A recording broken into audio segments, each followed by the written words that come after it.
They didn't just raid a cartel.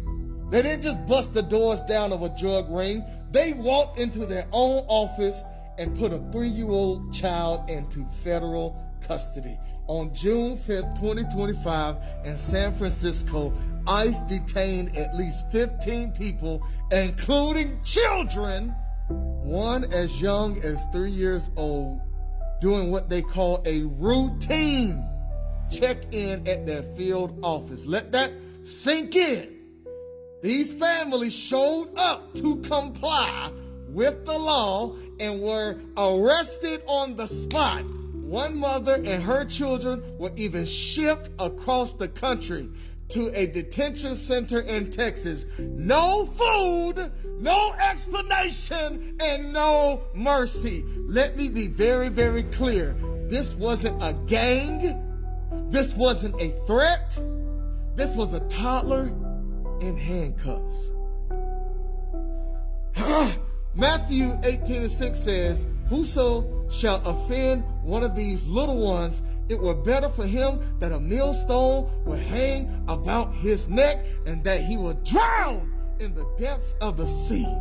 Why do you think God is playing games with his children? You hurt one of his kids, God is coming for you. The Fifth Amendment promises due process. But where was the process when a 3-year-old was held overnight without food or defense? Where was the justice when families who came to cooperate were treated like criminals and sent away like cattle? You cannot say you love Jesus and ignore the tears of his children. You cannot wave a flag and mock the very God who gave us freedom. Matthew 25:40 says, "Inasmuch as you have done it unto the least of these, my brethren, you have done it unto me." ICE didn't just arrest a 3-year-old, they arrested Jesus.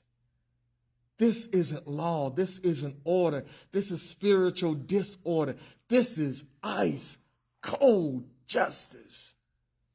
And it's time that we thaw it out with fire from heaven.